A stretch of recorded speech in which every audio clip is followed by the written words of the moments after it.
দেখেন এইমাত্র আমার টেলিভিশনে যে স্ক্রল আসছে তাতে দেখা যাচ্ছে যে মিশরীয় বিমান কেনা নিয়ে দুর্নীতি। সেখানে এই দুর্নীতির ঘটনায় বাংলাদেশ ব্যাংকের সাবেক গভর্নর ফজলে কবির এবং সাবেক বিচারপতি মেজবাউদ্দিন তারা আত্মসমর্পণ করে জামিন নিয়েছেন। খেয়াল করেন, মিশরীয় বিমান কেনা নিয়ে দুর্নীতি 741 কোটি টাকা। এই ভদ্রলোকরা এত বিপুল অঙ্কের দুর্নীতির ঘটনায় আত্মসমর্পণ করে আবার জামিনও নিয়ে নিল।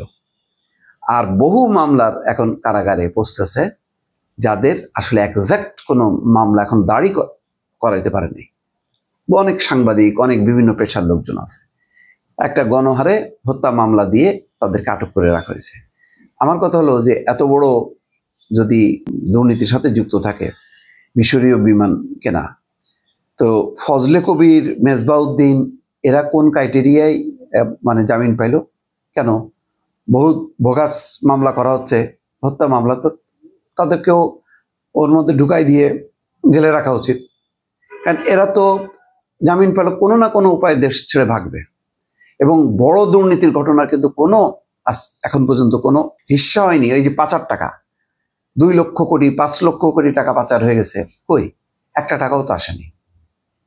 এবং বড় বড় যে গ্রুপের যে এক এস আলম ছাড়া আর তো কারোর নাম শোনা যায় না। বাকিরা কি সব ঠিকঠাক হয়ে গেছে? বাকিগুলির সাথে কি লাইন ঘাট হয়ে গেছে? তারা শুধু নির্বাচিত সরকারের অপেক্ষায় আছে? এমনকি চিন্তা করা যায় না, 741 কোটি টাকা, যে বিপুল অঙ্ক, প্রায় বলতে গেলে 1000 কোটি টাকা। সেই রকম ঘটনায় কারা কারা জড়িত দেখেন, বাংলাদেশ ব্যাংকের গভর্নর, বিচারপতি।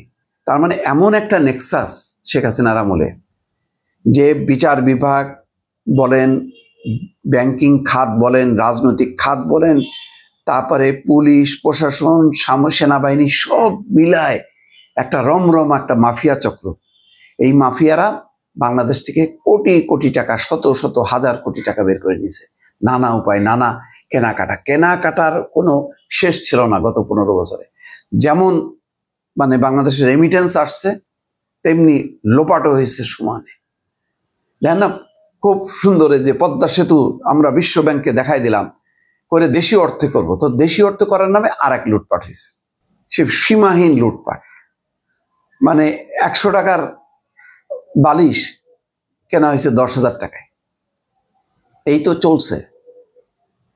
কিন্তু সামনে হলো দেশপ্রেমের কথা, স্বাধীনতা মুক্তিযুদ্ধের কথা। ওইদিকে হলো আমরা আমেরিকা বিরোধী, বিশ্ব ব্যাংকে দেখাই দিলাম, অমুকরে দেখাই দিলাম, কিন্তু তলে তলে কি হয়েছে? দুর্নীতি আর দুর্নীতি। সামরিক বাহিনীর, বিমান বাহিনী, তারপরে নৌবাহিনী, সামরিক যত অস্ত্র যন্ত্রপাতি কেনাকাটা, প্রত্যেকটা কেনাকাটায় দুর্নীতির বাইরে কোনো কিছু হয়েছে এটা আমি বিশ্বাস করি না। এবং এইগুলি নিয়ে কোনো বড় কোনো তদন্ত হচ্ছে না। আজকে গুম হত্যার জন্য 15 জন সামরিক কর্মকর্তাকে করা হয়েছে। হ্যাঁ, ঠিক আছে, এটা তো বড় ধরনের অন্যায়, কিন্তু হাজার হাজার কোটি টাকা লোপাট করছে কয়জন সামরিক বাহিনীর লোকজন, নৌবাহিনী, বিমান বাহিনী, কই এই কর্তারা কোথায়? কয়জনকে অ্যারেস্ট করা হয়েছে? অ্যারেস্ট করা হয়নি।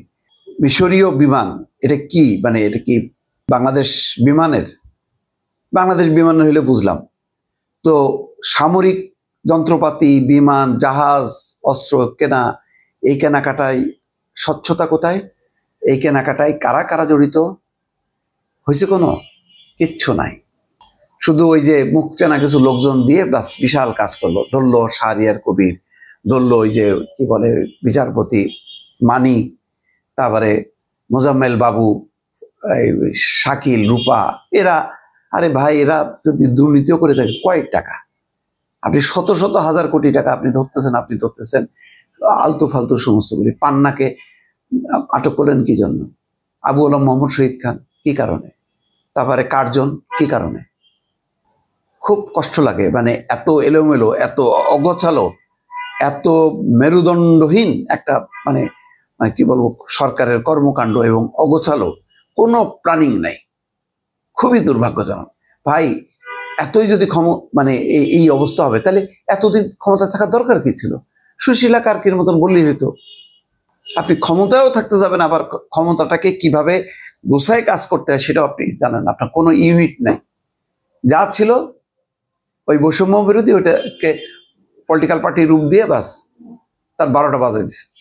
এখন ইউনিট সরকার পিছনে কেউ নেই, ওইদিকে জামাতও আন্দোলন করে, এদিকে বিএনপিও হুমকি দেয়। এই তো অবস্থা।